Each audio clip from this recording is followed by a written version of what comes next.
Saya pernah berpikir bahwa cinta seperti ini hanyalah khayalan sesat yang akan menghancurkan segalanya, sampai hari itu tiba ketika Tapan Bayu membuat dunia saya berputar balik. Bagaimana mungkin hati ini yang selama ini terkunci rapat oleh norma masyarakat Indonesia, tiba-tiba meledak dalam gejolak yang tak terkendali. Dan kini, di tengah badai pengkhianatan dan penderitaan, saya sadar bahwa mencintainya adalah perang terbesar dalam hidup saya. Nama saya Arjuna, seorang pemuda biasa dari Jakarta yang tumbuh di keluarga konservatif. Ayah saya seorang pegawai negeri, ibu seorang guru agama, dan saya.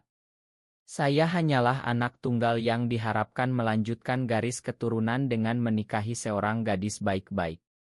Tapi semuanya berubah ketika saya bertemu Bayu di universitas. Dia mahasiswa seni dari Surabaya, dengan senyum yang seperti sinar matahari pagi di pantai Kuta. Kami bertemu di kelas sastra Indonesia, di mana dia membaca puisi Chairil Anwar dengan suara yang begitu dalam, membuat hati saya bergetar. "Kenapa kamu selalu diam saja, Arjuna?" tanyanya suatu hari, mata hitamnya menembus jiwa saya. Saya tak bisa menjawab, karena saat itu, saya merasakan sesuatu yang asing, keinginan untuk dekat dengannya, bukan sebagai teman, tapi lebih dari itu.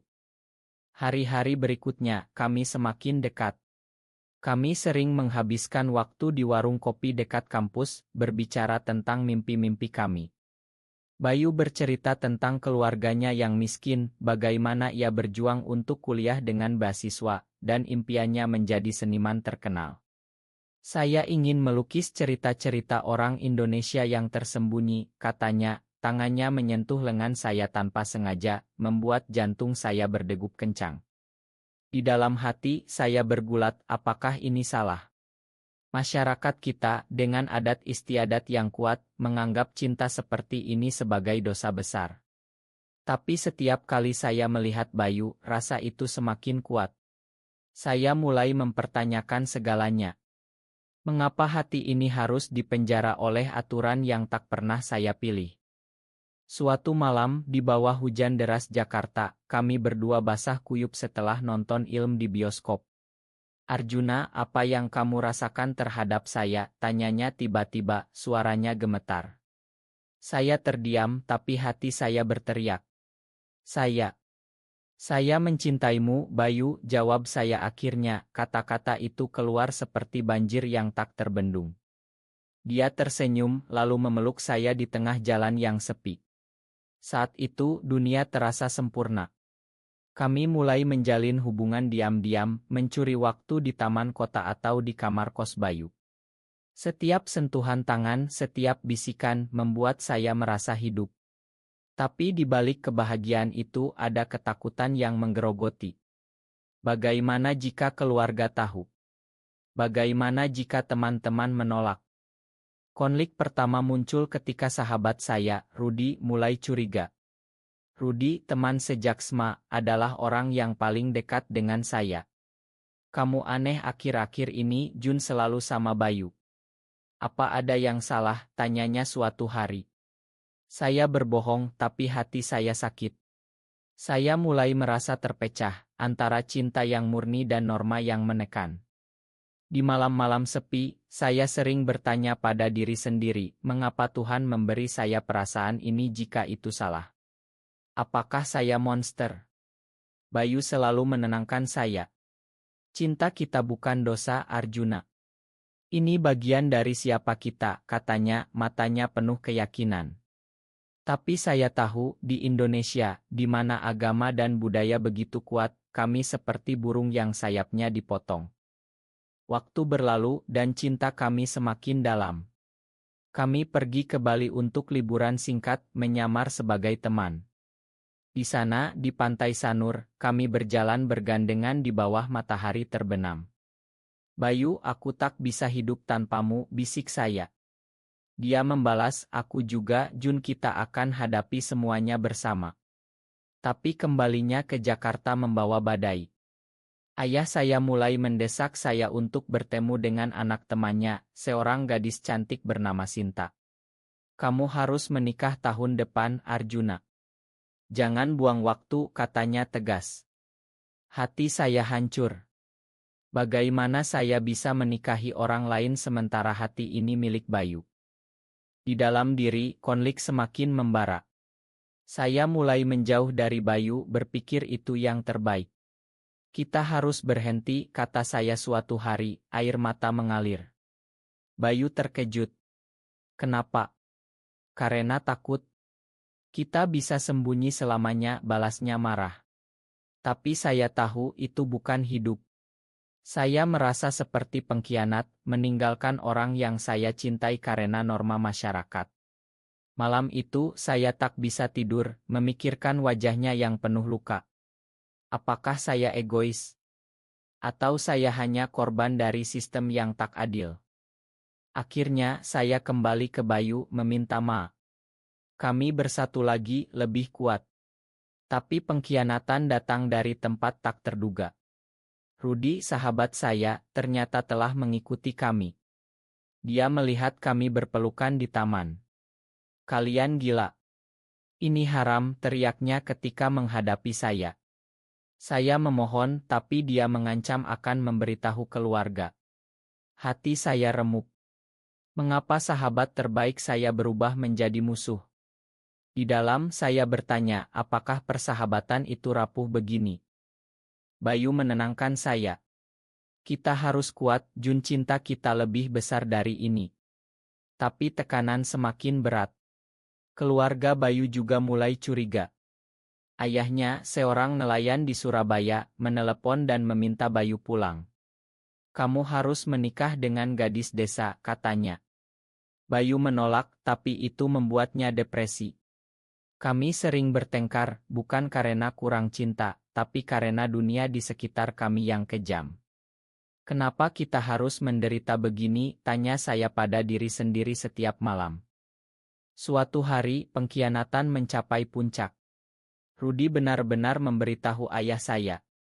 Ayah marah besar, memukul saya untuk pertama kalinya. Kamu bukan anakku lagi, teriaknya. Ibu menangis, ini dosa besar, Arjuna. Pergilah dari rumah ini.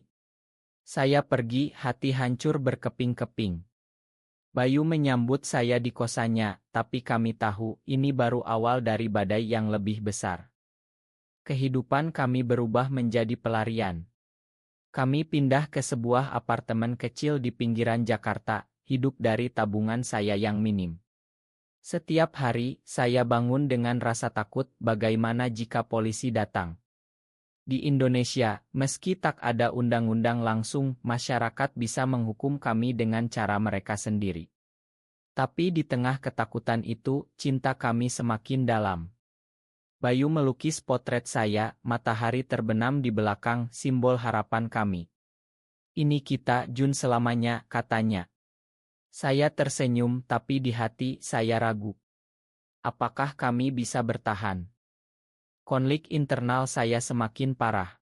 Saya sering bermimpi tentang keluarga, melihat ibu menangis sendirian. Apakah saya egois meninggalkan mereka, tanya saya pada Bayu. Dia memeluk saya, tidak, Jun, kamu memilih kebahagiaanmu.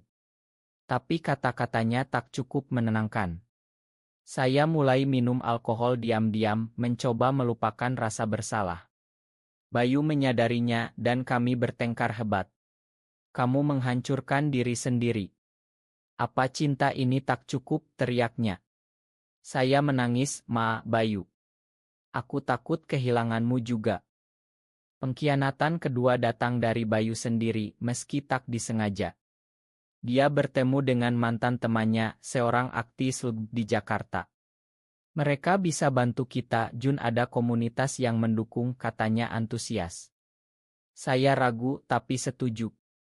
Kami menghadiri pertemuan rahasia di sebuah kafe tersembunyi. Di sana, saya bertemu orang-orang seperti kami, berbagi cerita penderitaan. Untuk pertama kalinya, saya merasa tak sendirian. Tapi salah satu anggota, bernama Dion, mulai dekat dengan Bayu. Saya cemburu melihat mereka berbicara lama. Siapa dia, tanya saya marah. Bayu tertawa, hanya teman, Jun, jangan paranoid. Tapi kecurigaan saya tumbuh. Dion sering mengirim pesan ke Bayu mengajaknya ke acara. Suatu malam Bayu pulang terlambat. "Di mana kamu?" tanya saya. Dengan Dion diskusi proyek seni, jawabnya. Hati saya sakit. Apakah dia bosan dengan saya? Di dalam saya bertanya, apakah cinta ini rapuh? Saya mulai menarik diri, tidur di sofa. Bayu memohon, "Percayalah padaku, Juni." Tapi rasa sakit itu terlalu dalam. Cao Tro datang ketika saya menemukan pesan di ponsel Bayu. Dion mengatakan, "Aku suka kamu, Bayu. Tinggalkan Arjuna." Bayu membalas, "Aku cinta Arjuna, tapi aku bingung." Hati saya hancur. Saya konfrontasi dia. "Kamu pengkhianat," teriak saya. Bayu menangis, "Itu bukan apa-apa. Aku stres karena tekanan ini." Kami bertengkar hebat, barang-barang beterbangan. Saya pergi meninggalkannya sendirian. Di jalanan Jakarta yang ramai, saya merenung. Mengapa semuanya begini? Cinta yang seharusnya indah malah penuh luka. Saya menelepon ibu mendengar suaranya yang lemah. "Pulanglah, nak. Kami makanmu." Tapi saya tak bisa karena hati ini masih milik Bayu. Malam itu saya tidur di taman, dingin menusuk tulang. Di dalam hati konflik membara, kembali ke Bayu atau kembali ke keluarga. Pagi harinya Bayu mencari saya. "Ma, Jun, aku tak pernah berniat menyakitimu," katanya, air mata mengalir. Saya memeluknya, tapi luka itu tetap ada. Kami memutuskan untuk berpisah sementara, memberi ruang. "Mungkin ini yang terbaik," kata saya, hati remuk. Bayu pergi ke Surabaya, kembali ke keluarganya. Saya sendirian di Jakarta, bekerja sebagai relancer untuk bertahan. Bulan-bulan berikutnya adalah neraka. Saya sering memikirkan Bayu, mimpi tentang senyumnya. "Apakah dia bahagia tanpa saya?" tanya saya pada cermin. Rasa bersalah dan rindu bercampur. Saya mulai bergabung dengan komunitas belajar tentang hak-hak kami. Itu memberi saya kekuatan. Tapi pengkhianatan masa lalu masih menghantui. Suatu hari, berita buruk datang. Bayu kecelakaan di Surabaya, motornya ditabrak truk. Saya langsung pergi ke sana, hati berdegup kencang. Di rumah sakit, saya melihatnya terbaring lemah. "Jun, kamu datang," bisiknya. Saya menangis, "Aku tak bisa hidup tanpamu." Keluarganya ada di sana, tapi melihat saya, ayah Bayu diam saja. Mungkin dia tahu. Saat Bayu sembuh, kami berbicara panjang. "Aku tak pernah berhenti mencintaimu," katanya. Saya membalas, "Aku juga. Mari kita hadapi bersama." Tapi tantangan belum berakhir. Keluarga Bayu menolak kami, memaksa dia memilih. "Pilih keluarga atau dia," kata ayahnya. Bayu menangis, "Aku pilih Juni." Kami kembali ke Jakarta, lebih kuat. Tapi masyarakat masih menekan. Kami sering mendapat ancaman anonim. Di dalam saya bertanya, apakah ini layak? Tapi melihat Bayu, jawabannya ya. Penderitaan kami semakin dalam. Setelah kembali, kami mencoba hidup normal, tapi bayang-bayang pengkhianatan lama masih ada. Rudi menelepon saya suatu hari, "Ma, Jun, aku salah." Tapi kata-katanya terlambat, luka itu sudah menganga. Saya memakan tapi tak bisa lupa. Di hati saya bergulat, apakah pengampunan itu lemah? Bayu bilang, "Lepaskan Jun untuk kita." Tapi konflik baru muncul. Bayu mendapat tawaran pekerjaan di Yogyakarta sebagai seniman residen. "Ini mimpi saya, Jun, tapi aku tak mau tinggalkanmu," katanya ragu. Saya tersenyum palsu, "Pergilah. Aku dukung." Tapi di dalam, saya hancur. Bagaimana jika jarak memisahkan kami selamanya? Saya mulai paranoid lagi, memikirkan Dion atau orang lain. Sebelum Bayu pergi, kami menghabiskan malam penuh emosi. "Janji tetap setia," bisik saya. Dia mengangguk, "Selamanya." Tapi setelah dia pergi, kesepian menyerang. Saya bekerja keras, tapi malam-malam diisi dengan air mata. Apakah cinta ini cukup kuat? Tanya saya pada diri sendiri. Pesan-pesan kami semakin jarang, alasan Bayu sibuk. Suatu hari, saya mendapat kabar dari teman bahwa Bayu dekat dengan seseorang di Yogyakarta. Hati saya remuk. Saya pergi ke sana tanpa memberitahu, ingin konfirmasi. Di studio seni, saya melihat Bayu tertawa dengan pria lain, tangan mereka hampir bersentuhan. Bayu, teriak saya. Dia terkejut, Jun. Ini bukan apa-apa. Tapi pria itu bernama Rama, tersenyum aneh. Kami bertengkar di kamar hotel. Kamu bohongi aku, kata saya marah. Bayu menangis, dia hanya rekan kerja. Aku stres karena jarak. Tapi saya tak percaya. Ini pengkhianatan kedua, balas saya. Saya pergi meninggalkannya lagi. Di kereta pulang, hati saya berdarah. Mengapa cinta ini penuh luka? Di Jakarta, saya jatuh ke lubang hitam. Saya berhenti makan, tidur tak nyenyak. Teman-teman komunitas mendukung, kamu kuat, Arjuna. Tapi di dalam, saya rusak. Saya mulai mempertanyakan identitas saya, apakah saya layak dicintai? Norma masyarakat seperti racun yang meracuni jiwa. Bayu datang ke Jakarta seminggu kemudian, memohon maaf. Aku salah, Jun, Rama tak ada artinya. Kami berdamai, tapi kepercayaan retak.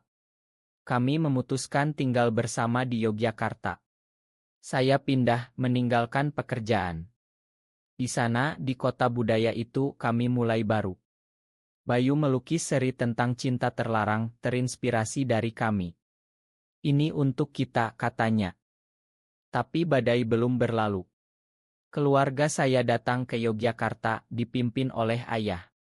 Pulanglah, Arjuna. Kami tak bisa terima ini, katanya tegas. Ibu menangis, pikirkan akhiratmu.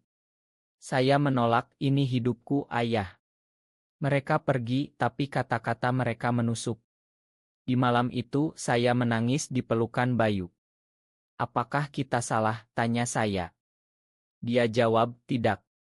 Cinta adalah hak kita. Konflik mencapai puncak ketika sebuah artikel online menyebarkan rumor tentang kami. Seseorang dari komunitas membocorkan, mungkin Dion yang dendam. Dua pria gay di Yogyakarta hidup bersama, tulisnya.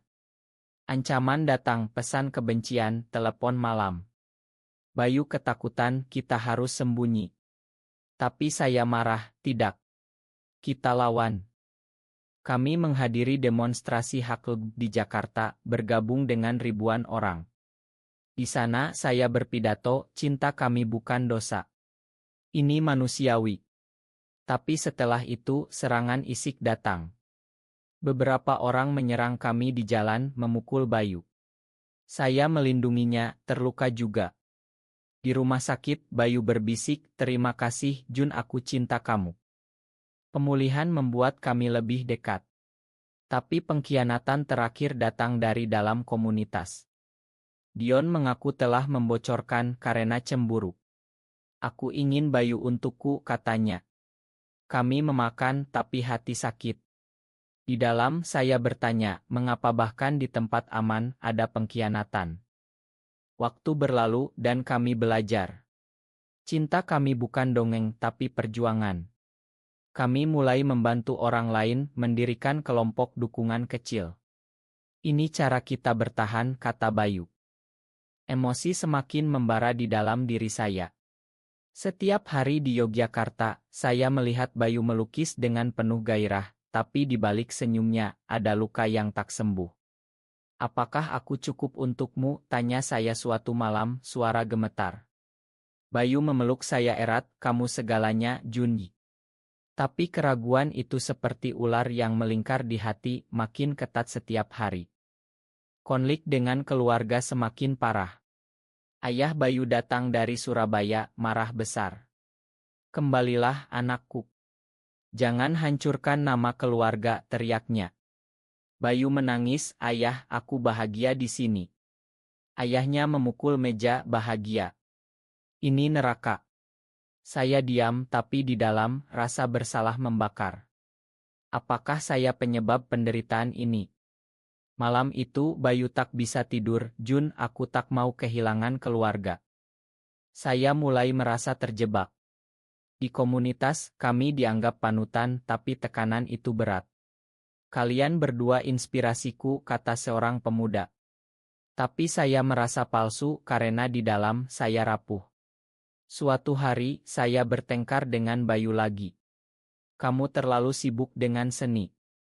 Aku merasa sendirian, kata saya. Dia balas, kamu yang selalu ragu. Percayalah padaku.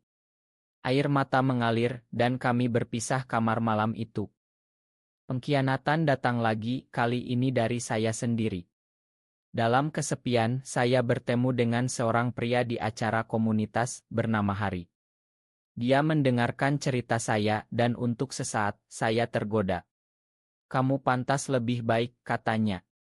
Saya hampir jatuh, tapi ingat Bayu. Tidak, aku cinta dia, kata saya. Tapi rasa bersalah itu menghancurkan. Saya ceritakan pada Bayu, Ma, aku hampir khianati kamu. Dia terluka, kenapa, Jun? Apa aku kurang? Kami hampir putus. Bayu pergi ke pantai Parangtritis sendirian mencari ketenangan. Saya menyusul, menemukannya menatap laut. Bayu, jangan tinggalkan aku, mohon saya. Dia menangis, aku takut, Jun, dunia ini terlalu kejam. Kami berpelukan di bawah angin laut, memutuskan bertahan. Tapi badai terbesar datang. Sebuah kelompok konserati menargetkan kami setelah artikel itu. Mereka demo di depan studio Bayu meneriakkan slogan kebencian. Pergilah dari sini, teriak mereka. Bayu ketakutan, lukisannya dirusak. Saya melindunginya, tapi kami terluka. Di polisi, mereka tak bantu banyak. Ini urusan pribadi, kata mereka. Di rumah sakit lagi, saya merenung. Apakah ini akhir, tanya hati saya. Bayu berbisik, tidak, Jun, kita kuat. Tapi luka isik dan emosional semakin dalam. Saya mulai depresi, memikirkan bunuh diri. Tanpa Bayu, apa artinya hidup? Tapi ingatannya menyelamatkan saya. Kami pindah ke Bali mencari kedamaian. Di sana, di Ubud, kami hidup sederhana. Bayu melukis alam, saya menulis cerita tentang kami. Ini buku kita, kata saya. Tapi masa lalu menghantui. Keluarga menelepon, memohon pulang. Kami rindu kalian, kata ibu saya. Konflik puncak, Bayu sakit parah, kanker yang tiba-tiba. Kenapa sekarang, teriak saya pada Tuhan. Saya rawat dia, tapi prognosis buruk. Jun, jika aku pergi, hiduplah bahagia, katanya lemah. Saya menangis, tidak. Kamu harus sembuh. Hari-hari di rumah sakit penuh air mata. Saya ingat semua momen pertemuan pertama, pelukan di hujan, pengkhianatan, perjuangan. Cinta kita indah, Bayu, bisik saya. Keluarga datang melihat penderitaan kami. Ayah saya memeluk Bayu, makan kami. Itu momen perdamaian. Bayu sembuh secara ajaib setelah operasi. Ini mukjizat, kata dokter. Kami kembali ke kehidupan, lebih menghargai. Tapi emosi masih bergolak. Kita hampir kehilangan segalanya, kata Bayu. Kami memutuskan menikah secara simbolis di pantai Bali dengan teman-teman komunitas. Ini janji kita, kata saya. Meski tak legal, itu berarti segalanya. Rasa sakit semakin menusuk jiwa saya. Setelah pernikahan simbolis, kami pikir damai telah datang, tapi tidak. Masyarakat Bali, meski lebih terbuka, masih ada yang menolak. Seorang tetangga melaporkan kami ke desa, mereka membawa dosa ke sini. Kata-kata itu seperti pisau. Bayu mulai ragu, mungkin kita harus pindah lagi, Juni. Tapi saya lelah lari. Tidak. Kita bertahan di sini, kata saya tegas, tapi di dalam, saya hancur. Konflik internal mencapai batas. Saya sering duduk sendirian di sawah, memikirkan hidup. Apakah semua penderitaan ini layak untuk cinta? Tanya hati saya. Bayu melihat perubahan saya. Jun, bicaralah padaku. Saya ceritakan, aku takut kehilanganmu lagi. Dia memeluk, tapi luka lama terbuka. Pengkhianatan terakhir datang dari orang tak terduga, adik Bayu, yang datang berkunjung. Dia pura-pura mendukung, tapi diam-diam merekam kami dan sebarkan online. Video itu viral, pasangan gay di Bali hidup bebas. Ancaman datang banjir, pembunuhan, pengusiran. Bayu hancur, kenapa adikku sendiri? Saya marah, ini kebencian yang diajarkan masyarakat. Kami bersembunyi di ila teman, takut keluar. Di sana emosi meledak. Ini salahmu. Kenapa cerita pada adikmu? Teriak saya. Bayu balas, aku percaya dia. Kamu yang selalu paranoid. Kami bertengkar, hampir pisah. Tapi di malam itu kami menangis bersama. Ma, Bayu. Aku takut, kata saya. Aku juga, balasnya. Kami hubungi polisi, tapi bantuan minim. Komunitas internasional membantu petisi online untuk hak kami. Kalian pahlawan, kata mereka. Tapi tekanan membuat Bayu depresi berat. Dia berhenti melukis, hanya tidur. Saya rawat dia, bangun sayang. Kita butuhmu. Di dalam saya bertanya, apakah aku cukup kuat? Caotro akhir, kelompok ekstremis menyerang ila kami malam hari. Mereka lempar batu, teriak kebencian. Saya lindungi Bayu, tapi dia terluka parah. Jun lari, bisiknya. Saya tolak, tidak tanpa kamu. Polisi datang terlambat, tapi selamatkan kami. Di rumah sakit, Bayu koma. Saya duduk di sampingnya, menangis. Bangun, Bayu. Aku cinta kamu. Keluarga datang, ayah Bayu memeluk saya, makan kami, Arjuna. Kami salah. Itu momen yang menghancurkan hati. Bayu bangun setelah 3 hari, lemah tapi hidup. Jun, kita selamat, katanya. Saya peluk dia, air mata bahagia. Ya, sayang. Selamanya. Setelah itu, kami putuskan pindah ke luar negeri, ke negara yang lebih menerima. Tapi sebelum pergi, kami kunjungi keluarga. Ayah saya bilang, kami terima kalian apa adanya. Itu pengampunan yang lama ditunggu. Di bandara, Bayu bisik, ini awal baru. Saya angguk, hati penuh harapan. Tapi di dalam, luka masa lalu tetap ada, mengingatkan perjuangan kami. Emosi mencapai puncak yang tak tertahankan. Di pesawat menuju Australia, saya pegang tangan Bayu, tapi pikiran melayang ke masa lalu. Apakah kita meninggalkan tanah air selamanya? Tanya hati saya. Bayu tersenyum, kita akan kembali suatu hari, ketika Indonesia berubah. Tapi saya tahu perubahan itu lambat dan luka kami dalam. Di Sydney, kami mulai hidup baru. Bayu melukis lagi, saya menulis buku tentang cerita kami.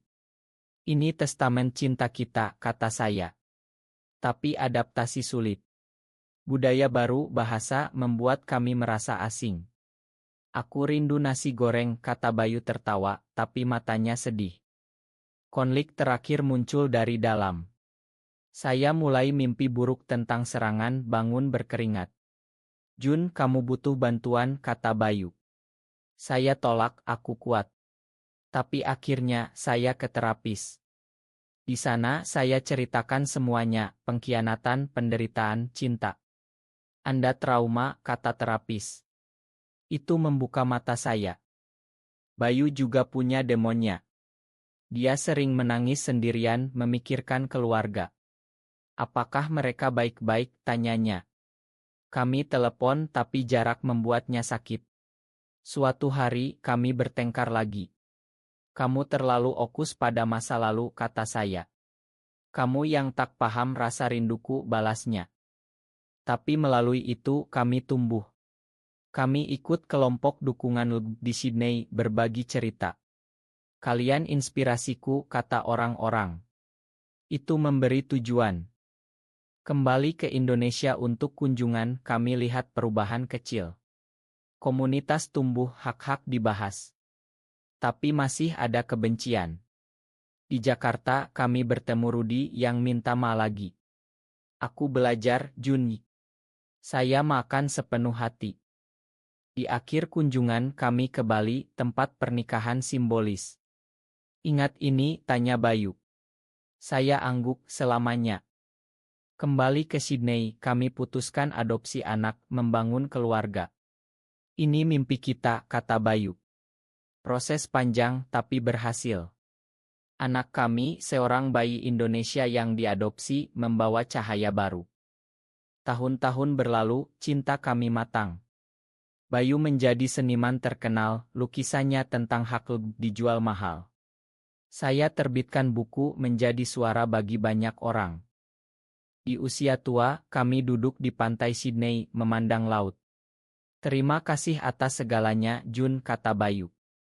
Saya peluk dia, cinta kita menang. Kematian Bayu datang damai di usia 70. Saya di sampingnya, pegang tangan. Sampai jumpa lagi, bisik saya. Hati hancur, tapi penuh syukur. Saya kembali ke Indonesia, sebarkan abunya di pantai Bali. Ini rumahmu, kata saya.